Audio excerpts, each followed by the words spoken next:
Yeah.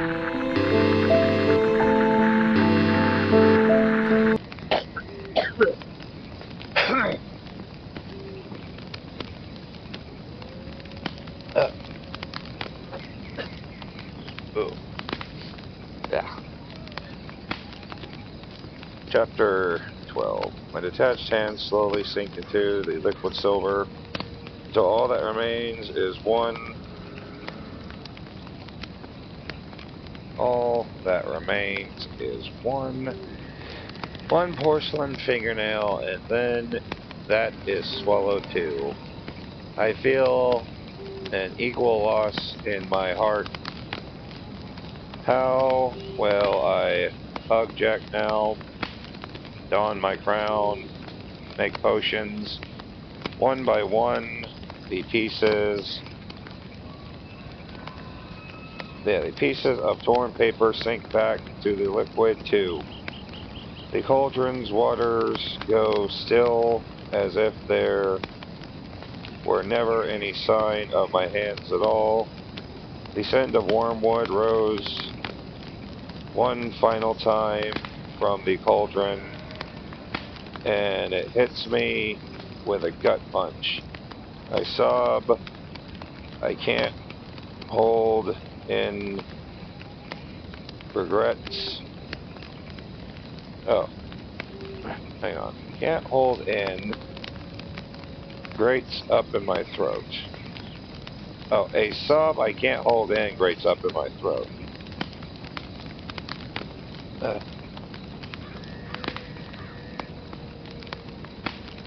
Spilling. If I can turn a page. Spilling out like lost stuffing. Behind me, Scorch steps forward to nudge my shoulder. His warmth helps against the growing chill in my leafy stuffing. I place my wrists to his snout, trying to stroke him without fingers. I wipe away a tear. I wipe a tear away with my other wrist as Luna wraps her arms around my waist, face buried in my side. Tears run down her cheeks. I'm sorry, Sally. Luna's voice breaks. Ragdolls like us can be mended, but not replaced. It's easy enough to repair any fabric hem or pop on a new button, but the magic that brings us to life only works once. If we lose a part of ourselves entirely, it's gone forever. It's okay, I say, dabbing away another tear with the fabric on my wrist.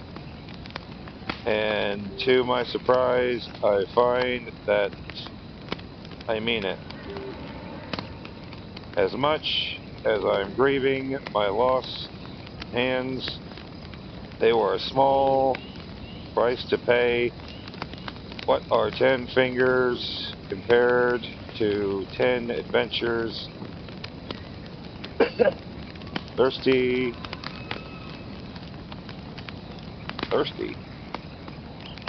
30 knuckles can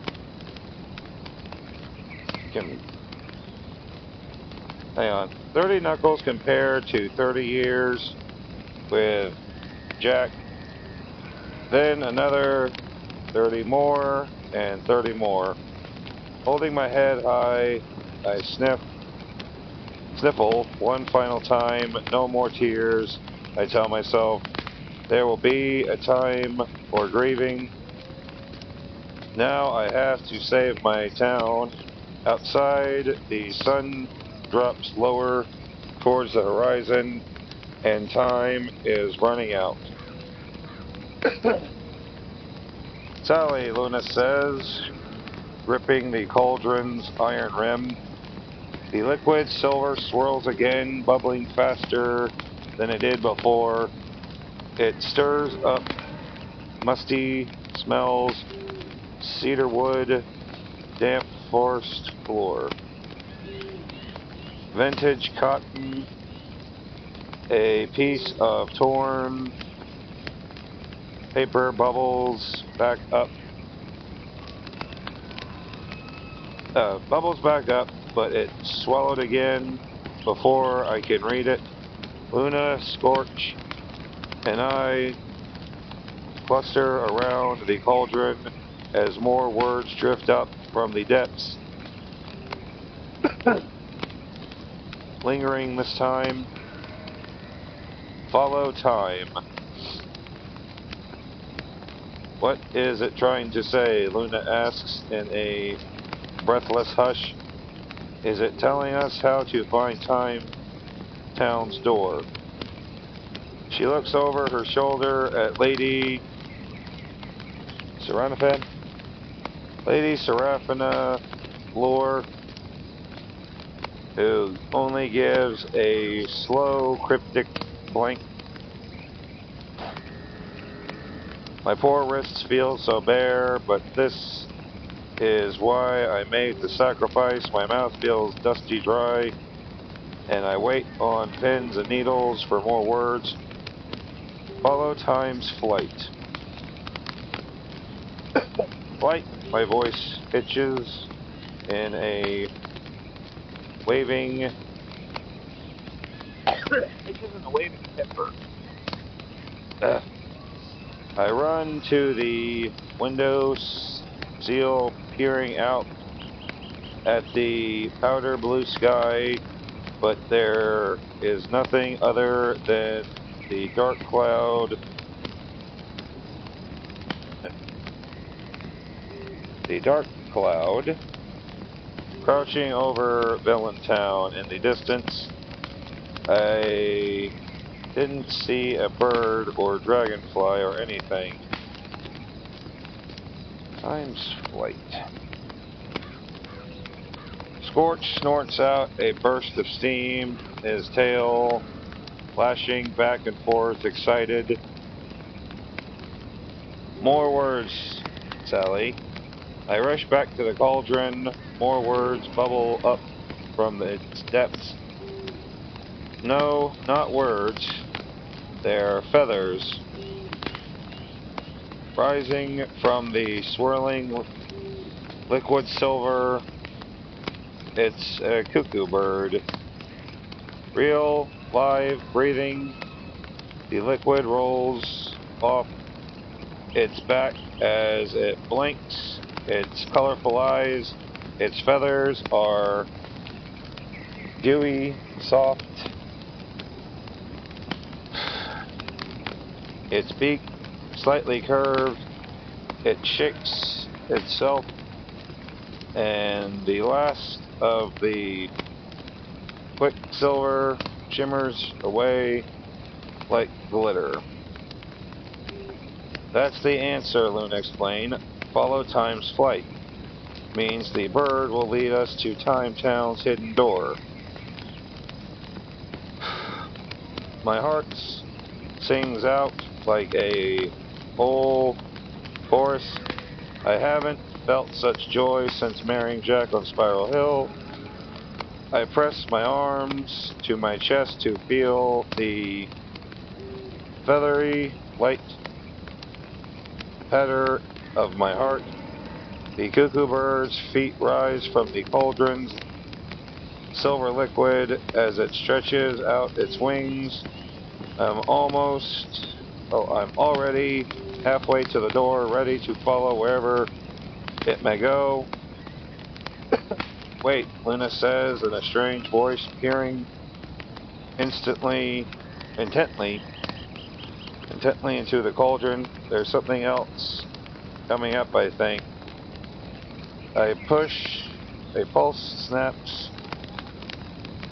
Hang on. A pulse snaps. I lick my dry lips. We can't afford to wait.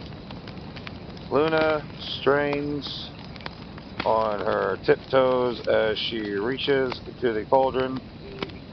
Scorch delicately bites the back of her pajama shirt. To keep her from falling in, her voice echoes in the cauldron's depths as she shouts, "Got them." Scorch pulls her out until her slippered feet touch the stone floor. I thought it was glass. Her raven black hair falls over her face, and she combs it back in a rush, then proudly holds up my hands, I cry. I dare not believe what I'm seeing. This must be a dream. My mouth falls open as half unspoken words sputter out, but they. This is no dream, I realize. Those really are. Ow.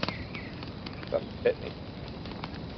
Those really are my hands. I'd know them if they tapped me on tapped on the shoulder in the middle of a black night, though they're soaked through. I'm soaked through now with shimmering quicksilver, the same linen skin, the same tiny re-sewn scar on my left thumb, the red fingernails. I don't understand, I say to Lady Lore, placing a dizzy arm against the wall to steady myself. I traded my hands for the way to Timetown's door. Lady Lore sweeps over to take my hands from Luna, then crosses the room and presents them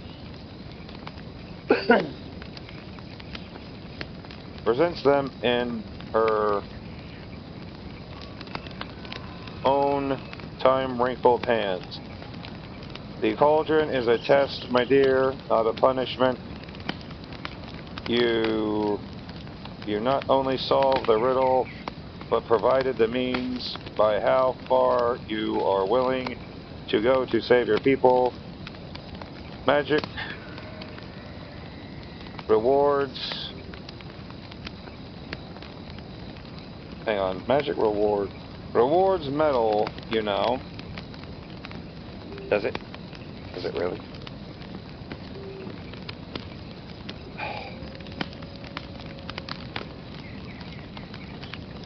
Ugh.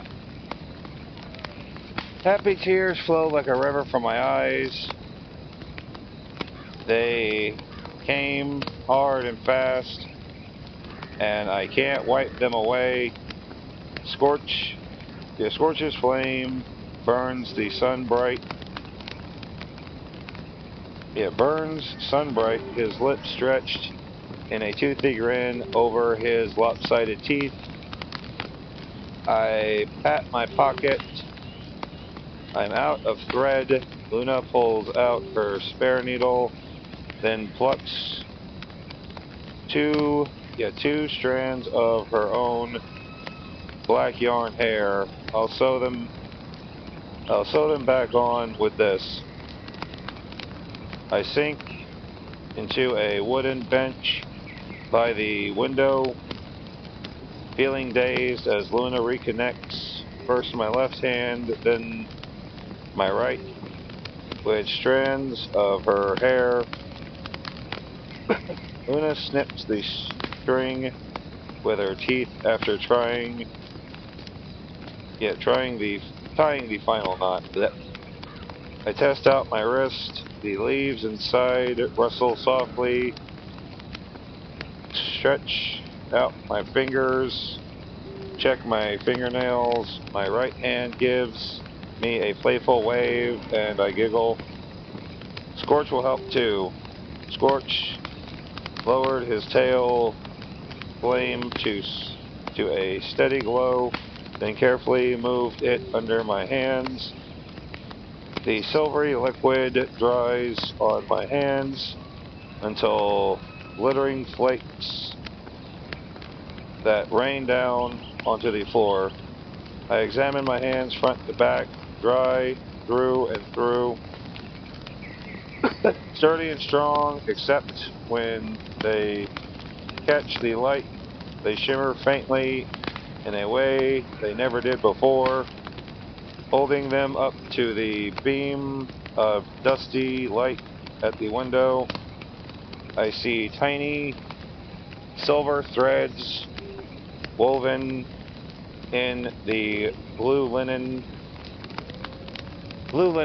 ones that gave my skin a beautiful metallic luster. The cuckoo bird hops off of the cauldron's edge to Luna's shoulder. Luna runs her silk hand down its back, and it preens with a pretty wobble, and then takes wing again by the door. It swoops back to snatch a small crumb in its beak. It's a wayfinder, Lady Lore says, with a curious cock in her head. I haven't seen one of those in ages. They take the form of any animal, and they follow breadcrumb trails throughout Fabletown.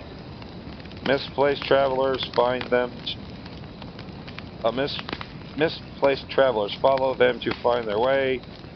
A cuckoo bird takes wing again, this time disappearing down the spiraling stairs. A beckoning chirp comes from a few feet into the shadows. We have to follow it, Luna says. Let's go, Scorch. She scrambles onto the dragon's back and digs in her heels. His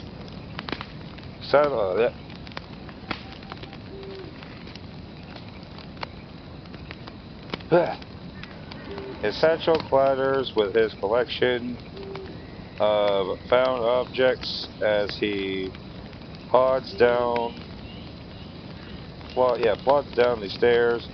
I take a step towards the doorway behind them, but pause. One glittering hand on the threshold. Thank you, I say, turning back to Lady Lore.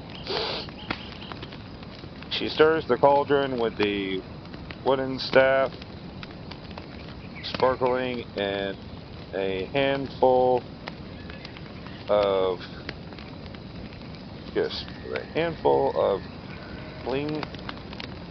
cleansing lemon brine leaves. Her mirror eyes fixed on me with a hint of warning. The world will try to pull you in every direction if you let it, Sally, but set your own course. Her words conjure my vision back to mine, the disjointed ragdoll figurine dancing before my eyelids, her mismatched limbs stretching in every direction until they snap. I flinch as though I can feel it in my own seams. Visions don't always come true, but it's like, but it feels like this one already is. My wrist seams are sore from newly reattaching my lost hands. My legs are still aching from being thrown off and crashing onto the rocks in Time Town. What will I have to give up next? And yet I think I'm beginning to understand what Lady Lore meant. It tickles the back of my mind, the idea that no matter what sacrifices I make, they are still my choice to make for as long as I've let expectations shear me from one objective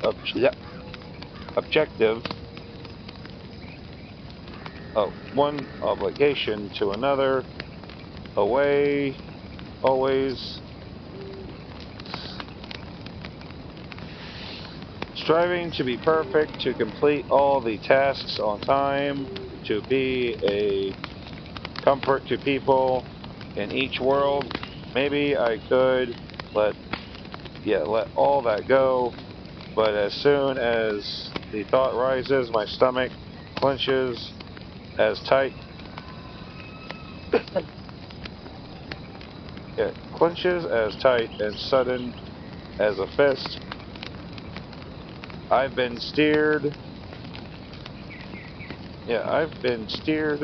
by others for so long that I'm afraid of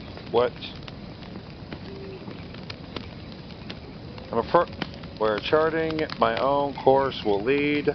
I bow my head, my hair curtains my face, and trace of Gibson smoke still clings to the strands. I understand.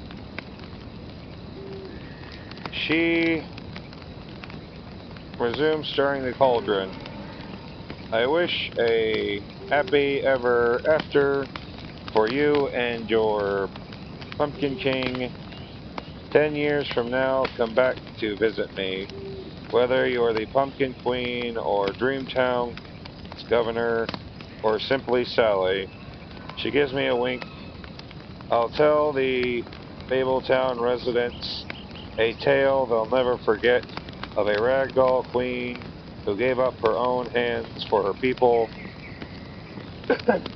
A trembling smile breaks across my face. I feel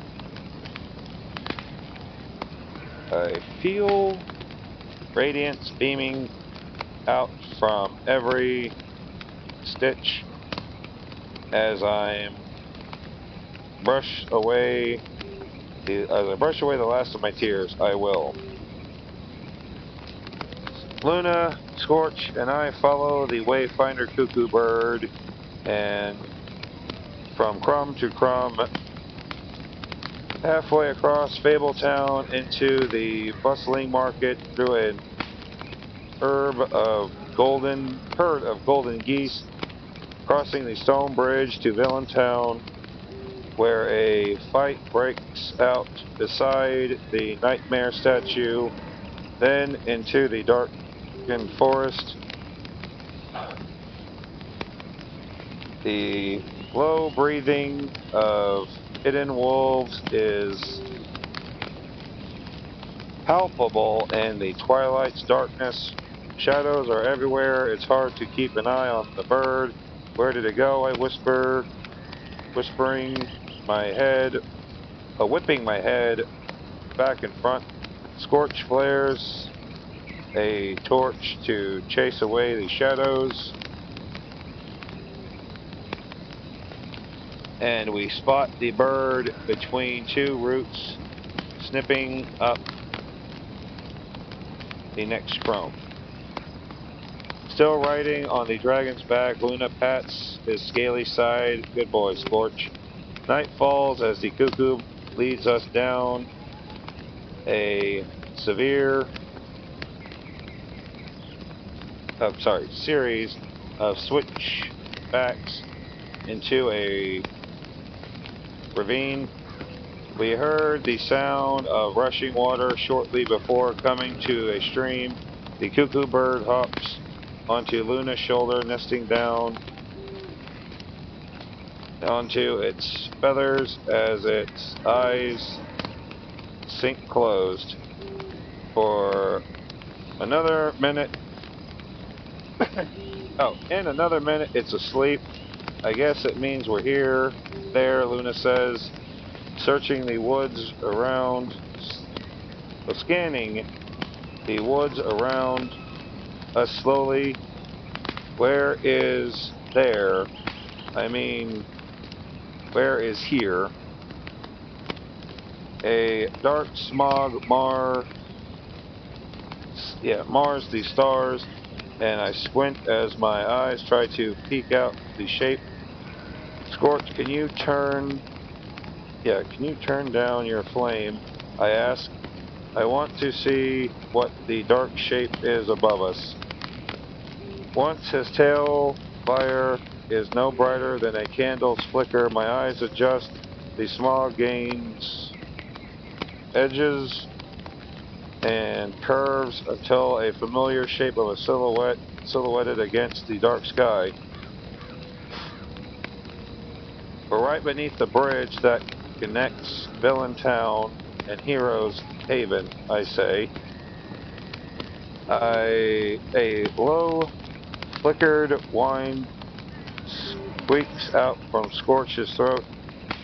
He tugs anxiously on his ragged blue scarf. That means we've reached the misty depths. It's a place no one ventures, not hero nor villain. No, not villain, not hero nor villain neither. Villains neither. What about trolls? Luna asks, fixing his scarf. He what? He must end his worries. I thought trolls live under bridges. Not even the trolls venture here. The gnomes who raised Scorch told him that what lies beneath the bridge is a mystery. All Scorch knows is that anyone who goes in doesn't come out. A pulse raps against my temple as I take a shallow step into the stream, peering into the misty abyss beneath the bridge. It's a cave, a portal. The night feels alive, full of humming insects, rustling leaves. Suddenly, the cuckoo bird lifts off Luna's shoulder and soars straight into the misty depths. Wait, Luna cries out, reaching out her hand, but it's already disappeared. My heart thrashes harder. The air sputters? The air stutters in my throat. I take another step into the shallow water, but stop any further and the stream will rise over my shoes and soak my ankles. With a shiver, I recall the awful sensation of sinking into fabled sea. I jerk my feet backwards. I already lost my hands once. I don't want to risk my feet too. Tiny sparkles of golden light twinkle in the water and form a radiant lace of glowing light with pinprick stars caught on the current. When I swash my shoes tip into the water, the light comes alive with a magical glow. I crouch down and dip my hand into the water, cupping it gently as I peer down. It feels like I'm holding a constellation, a whole secret world in the palm of my hand. My heart skips a beat. I swirl towards the others and extend my hand as the water soaks into my skin. Moment, droplets. I say, my eyes shimmering. They're sudden. Oh, they're suspended in the water. That means that the Fabletown stream must combine with the River of Time at some point ahead. I spin back to face the misty depths.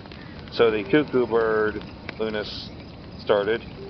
It did go to Time Town. Scorch, you say no one goes under the bridge. never comes back out. He snorts with a nod. I didn't know about you, I said. Oh, I don't know about you, I say, but that certainly sounds like a hidden door to me. Luna, what? Luna pitches her head up at the stream, a steep ravine, walls, and recites, with love as my compass, I'll seek the land of time. Through hidden valleys I shall trek and climb. She swirls back onto me with big eyes, the wind whipping her hair around. Through hidden valleys, I repeat, standing square to face the ravine's valley. This is it, Luna says in a voice brimming with excitement. Ruby's sonnet was right all along. A tickle spreads across my cheeks. On impulse, I climb onto a rock in the river, hopping from stone to get closer to the bridge. Luna calls, "Wait, Sally, you can't go in the water, you can't swim." I pause, wheeling my arms to keep my balance. She's right, but the doorway is so close. When I close my eyes, I can hear the tick, tick, tick from distant clocks just on the other side of the dark mist.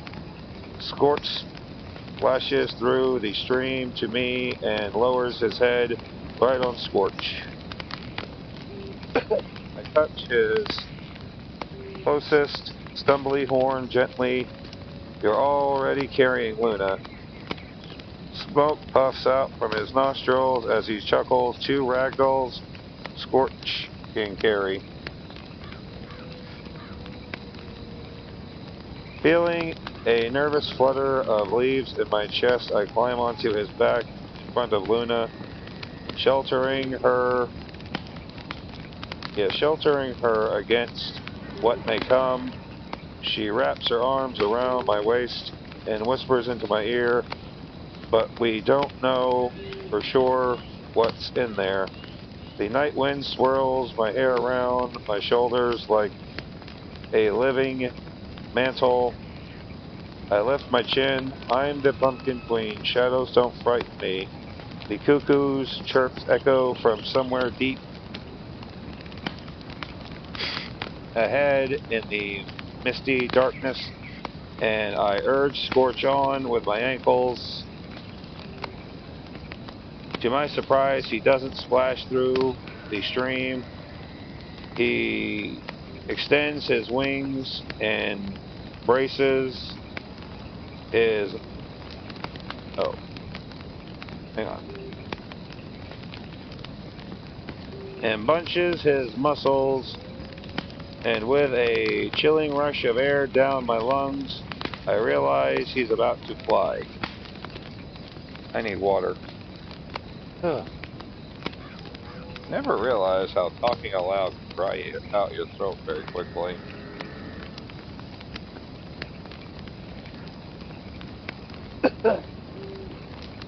Together, the three of us soar on butterscotch wings over the rushing water. The wind runs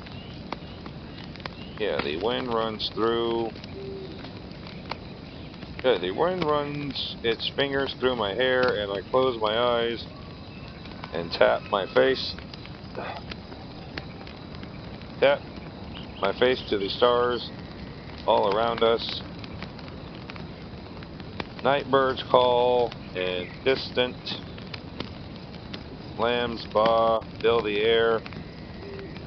When I open my eyes, an owl flies with outstretched wings beside us, golden eyes blinking curiously.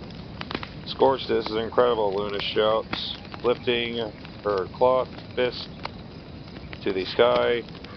A smile tugged at her 2 cheeks patches. Her ebony hair flows back to show off her radiant face. At first, my stuffing feels shaken with nerves. My mind's eye fills with terrible images of Jack falling out of the sky on his broken sleigh.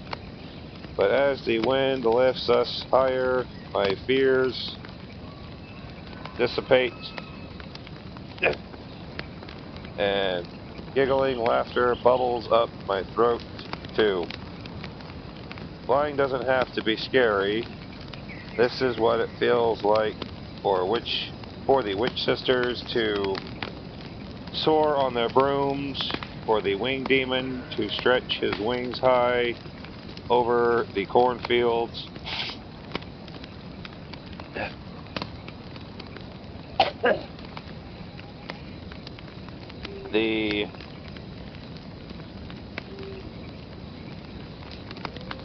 The bridge looms ahead of us, its misty shadow bellowing outwards like it wants to consume us. Overhead, more stars burn brighter into the gloomy skies, darkening purple edges. But I'm not ready for this to end. Holding on tight to Scorch around his neck, I dip my head to whisper an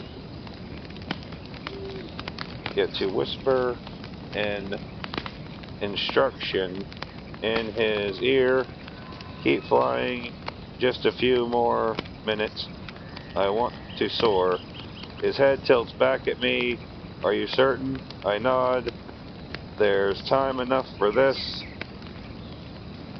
For once in my life, I don't want to be as tightly wound as a clock. I want to live in the now. Scorch beats his massive wings, and we lift higher into the air with a floating rise. With a stomach floating rise. Luna locks her arms around my waist with a squeal of surprise. I squeeze my fabric legs hard against Scorch to hold on with a graceful arch. The dragon circles up towards the clouds. The wind ruffles the hem of my patchwork dress with a thrilling chill. The owl flies along with us like a race to those twinkling stars. The ravine's rocky incline looms ahead. Every stitch in my body draws tight, steering me against a collision. Luna grips me harder around the waist, and I hold Scorch around the neck as he tips upward to fly nearly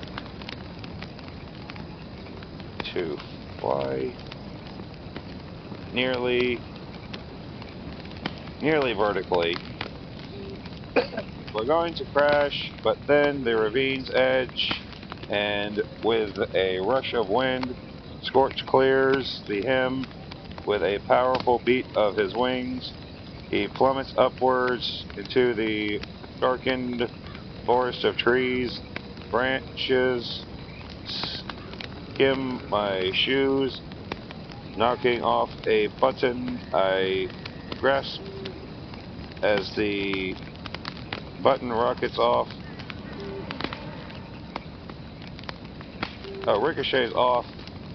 rocks as it patters downward, churning crisp autumn leaves whip my face, but then we break free of the canopy. Nothing but vast skies surround us above and all around. Below Fabletown stretches as far as my eyes can see. Adjusting his satchel strap round his chest, Scorch straightens out his flight pattern to run parallel to the ground. We skim the clouds off the dwarf's cottage and fairy rings of red capped mushrooms. Scorch crests a hill and what? Impenetrable canopy of trees that makes up Villaintown stretches beneath us in the distance. The spire of crumbling dark castles rise over a tangled thorny thicket. A salty breeze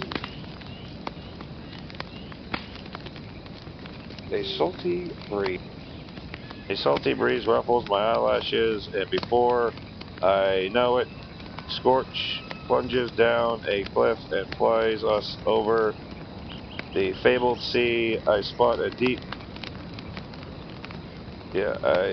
the deep blue water where we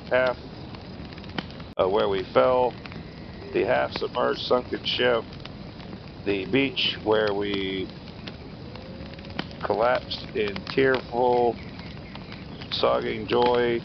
We fly over a rocky... I gotta get this right.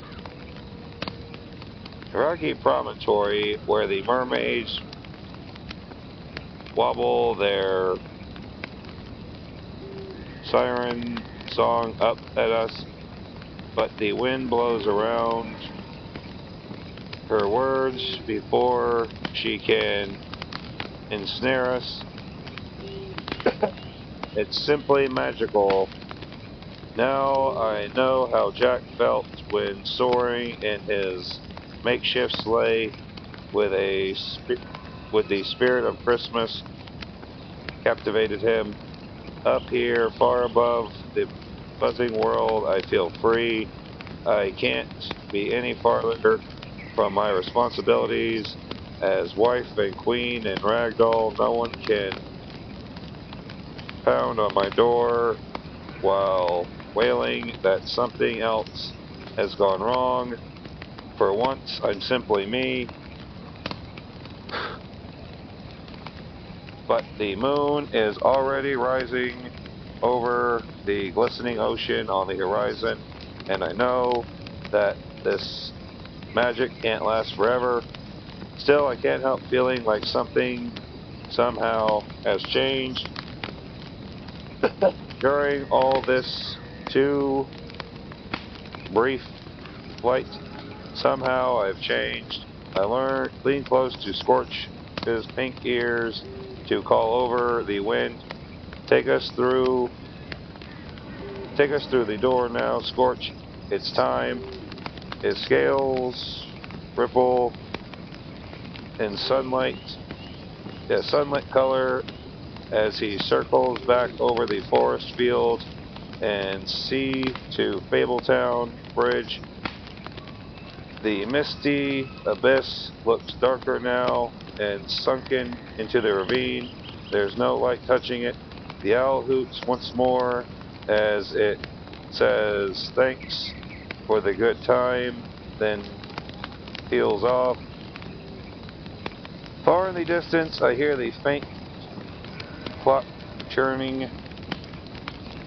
Time Town is straight ahead. The carefree laughter on my lips gives way to firm lines as Scorch soars straight towards the mist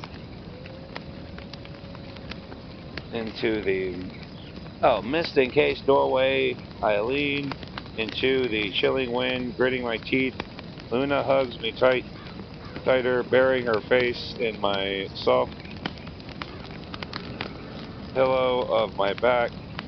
The Hall of Time Yeah, the Hall of Time Tower chimes somewhere ahead in the distance, and we plunge through the forbidden doorway. That is the end of chapter 12. We'll be picking up chapter 13 later. Thank you all for listening.